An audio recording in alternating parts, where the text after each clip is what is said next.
sorry, the number you have reached is not in service. Please check the number or try your call again. This is a recording. Are you listening? Hello there, I'm Darius, and I'm Sam. and welcome to the Oxfordshire Youth Podcast. This podcast is by young people, for young people, just to talk about the things that we care about. We're here to give you a voice, whether that's the voice of your creativity, your professionalism, or just something that you're doing that you feel needs to be spoken about. And if you want to get in touch and actually get on this podcast, you really can. We don't bite. I mean, we promise. And we promise. But the real question here is, are you listening? I mean, are you listening? Are you listening? Are you listening? Let's just get on into the podcast. Welcome back to the Black Lives Matter Miniseries. There are some themes within this miniseries that may be upsetting to you. If it is triggering to you, themes of racism, bullying, and various other things, please we implore you to listen to another one of our podcasts that will be much more beneficial to you. Thank you, and we hope you enjoyed the Black Lives Matter miniseries. Let's get into it right now. Hi everyone, it's Darius again, and welcome back to the Black Lives Matter miniseries here on the Oxfordshire Youth Podcast. Today marks the very start of the third and final part of this miniseries. This is called Fantastic Allies and Where to Find Them, and yes, I had way too much fun coming up with that name. This whole section is all about allyship because I believe it is extremely important. We can have all of these conversations with black people, young black people, older black people, which is amazing and is great, and those conversations 100% need to continue to go, continue to happen. But we need to have it outside of our communities as well. We need to be speaking to, white people in power, our fellow, white friends, Asian friends, Latinx friends, everyone, because this affects us all. It affects every single one of us, because as I said previously, this is not a movement just to, get black people to be better. This is a movement for equality for every single person, no matter your race, no matter your colour, your background, anything, for us all just to be equal. Let's take a bit of a deeper dive into allyship. What actually is it, and why should you even care? An ally is a person who is not a member of a marginalised group, who expresses and give support to that group of people. Now, I think that's absolutely amazing. When someone stands by a group that isn't similar to them, but they just stand by them and support them, that's amazing. It doesn't matter where you are, who you are, you can be an ally for someone. For example, me being a man, I can be an ally for a woman. Me being straight, I can be an ally for the LGBTQ community. There are so many ways in which we can be allies with people, but specifically for this part of this miniseries, we are talking about being an ally in regards to Black Lives Matter. If you didn't already know, I have a YouTube channel, and on that YouTube channel, especially recently, I have been doing loads of videos talking about my experiences with racism and loads of other things. I've also recently been featured on a BBC Sounds podcast with Laura Anderson called Laura Anderson's First, where I am on this podcast with two other amazing young people, Isra and Bradley. Bradley is Jewish and Isra is Muslim. I am obviously black, and we talk about our very first racial abuse experiences, and let's be real, they were horrible. And I feel like everyone from those kind of backgrounds have experienced something like that. On my YouTube channel, most recently, I released a 3-part series, which is all about this topic right here, Black Lives Matter allyship. And I'm going to run through the 10 helpful steps that I put on there, just to help you get a grasp of how we could all move forward in love and hopefully get a bit better as a human race. Firstly, and probably most importantly, acknowledging your privilege. When you acknowledge your privilege, because there's a lot that needs to be acknowledged, you can use that privilege to help to uplift others who are different from you. Number 2, taking steps to be actively anti-racist. So whether that's reading books, having difficult conversations, talking to your black friends and family, those are the things that we all need to be doing, all of us. I'm not just talking about, just, non-black people of colour or talking about all of us, because it's all of our jobs to do that. It is not enough just to say I'm not racist or I don't see colour, because that doesn't do anything. It's just you kind of almost admitting that these things don't exist, even though they do. They very much do. So we all need to take those steps to become actively anti-racist. Number 3, realising that your knowledge of anti-racism does not in any way give you a full understanding of what it is like to kind of have racism put upon you in your life or be discriminated against in your life.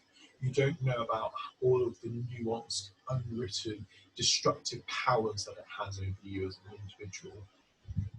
It's painful, it's destructive. Like me growing up, I recognised it from a very young age.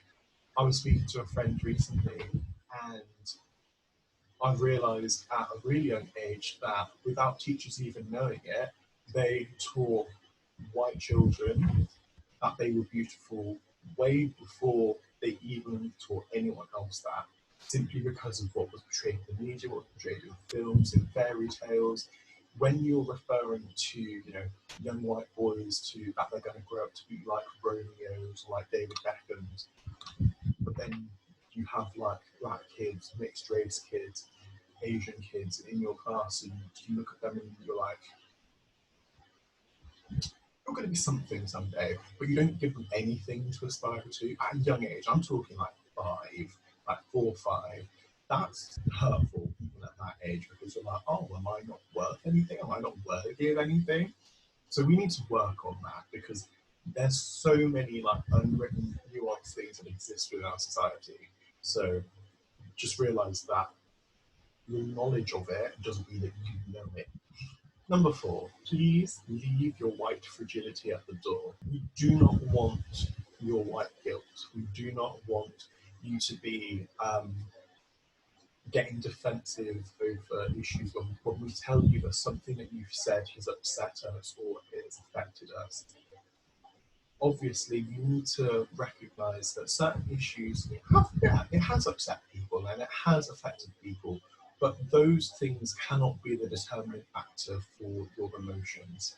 Because if your response is only an emotional response and you turn around and only make it about you, that's a bigger issue.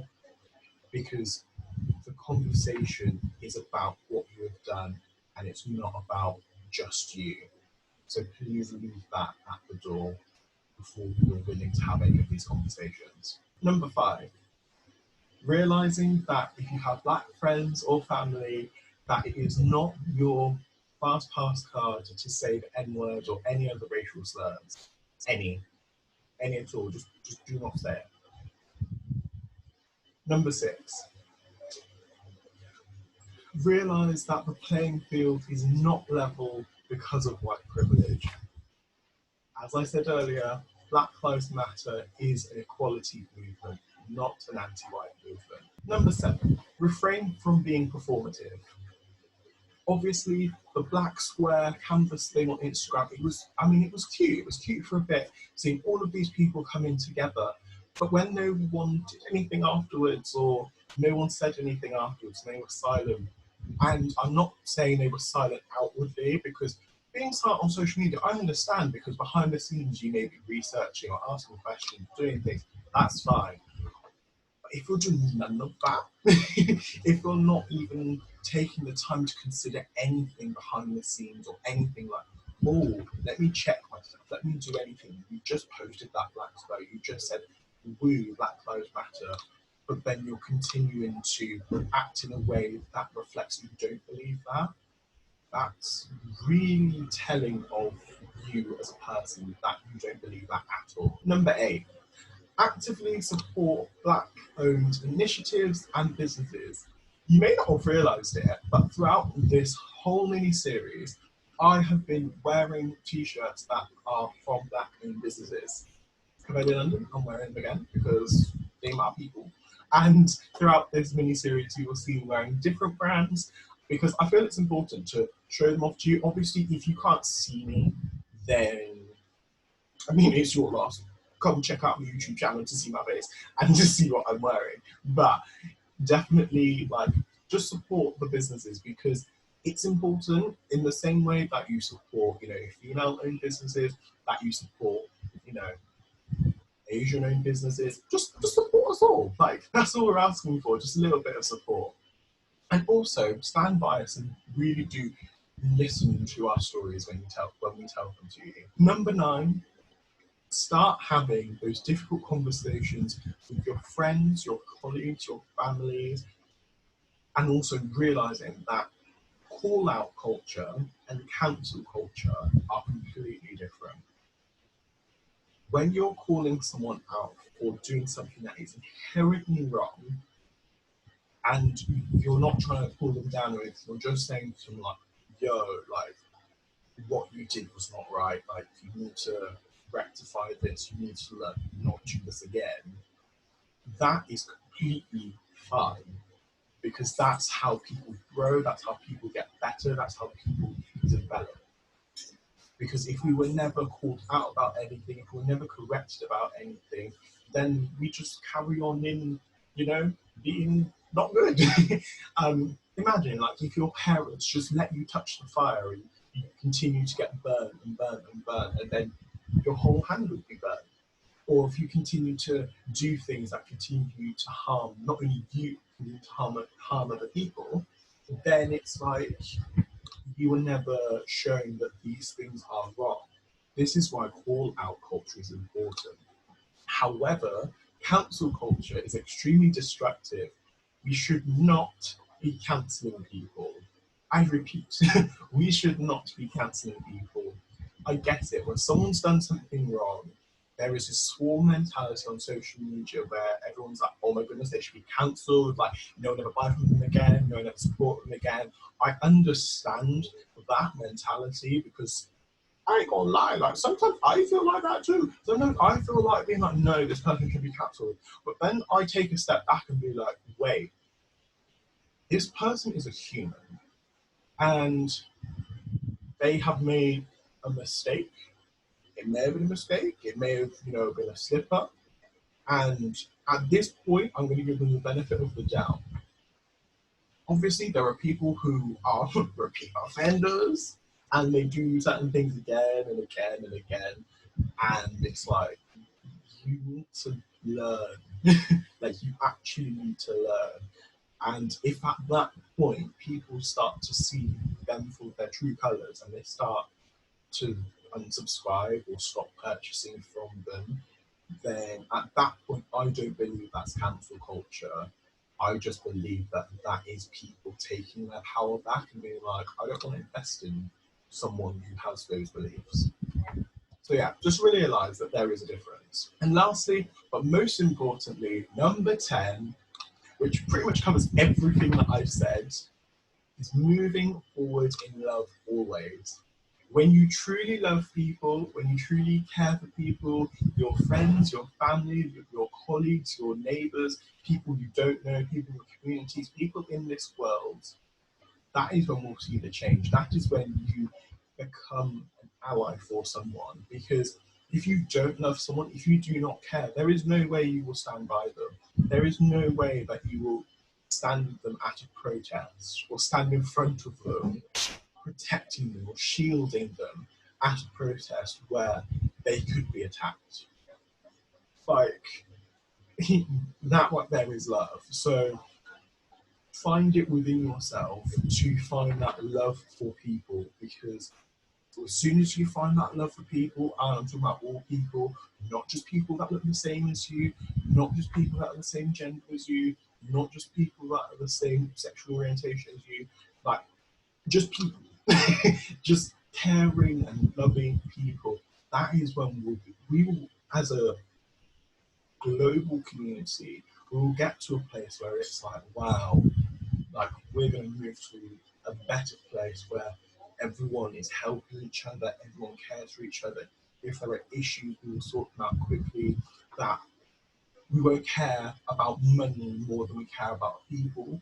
Okay, that right there, that could be a whole other podcast, but we ain't going to get into that too much right now because that's not a lot. But we need to love people. Me personally, as I say in my YouTube video, if you want to go and check it out, it's at youtube.com/Victorious Everyday. As I say in there, love your neighbour as you love yourself. It's a quote from the Bible. I believe it. Some of you believe it. If you don't believe it, it's fine. But it's a life principle, whether you believe it or not. Just care for people. That's it. Just love people as you love yourself. If Breonna Taylor's murderers loved her or cared for her as they care for themselves, they would not have shot her while she was asleep. That's a categorical fact. They would not have shot her if she was asleep. And as I am recording this, it is 151 days since she was murdered, and they still haven't been arrested. Can someone please make that make sense? Justice needs to be served, and I'm hoping by the time that the world sees and hears this podcast, that at least something will be done. If nothing's done by the time you're hearing or seeing this,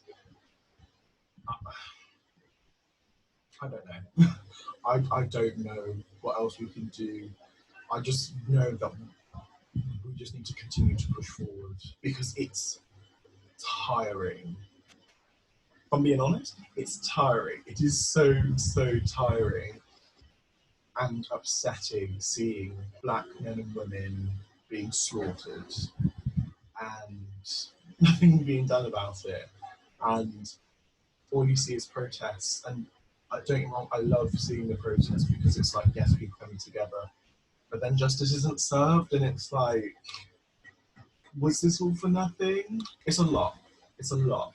And this is why I really wanted to get allies together, fantastic allies on this episode together, to just chat and to speak about their reactions to everything that's been happening, their experiences with racism, because as I was saying, this just doesn't affect black people. Racism does not just affect black people. Discrimination does not just affect black people. It affects so many communities. And I wanted to get their viewpoints on discrimination, on racism as well in this, because it's part of a wider conversation. Because when we look at systemic, institutionalized racism, we're not just looking at it for black people, we're looking at it for Asian people, we're looking at it for Latinx people, we're looking at it for all different kinds of communities that exist. We're looking at it for, people with disabilities. We're looking at it for people within the LGBTQ plus community. We're looking at it for so many other people that it pushes down. This system pushes down so many people. And it just so happens that black people at the moment are being pushed down quite a lot for the last 100 years plus. So it's a lot. But we're going to get into it. I'm so excited because of these next episodes, we are speaking to so many different people. So brace yourself, strap yourself in, get ready, because it's going to be amazing. And yeah, I cannot wait to speak to you guys so much more in the next episode, where we will be speaking to Aria and Jenny. It's going to be absolutely amazing. So I'll see you next time. Bye.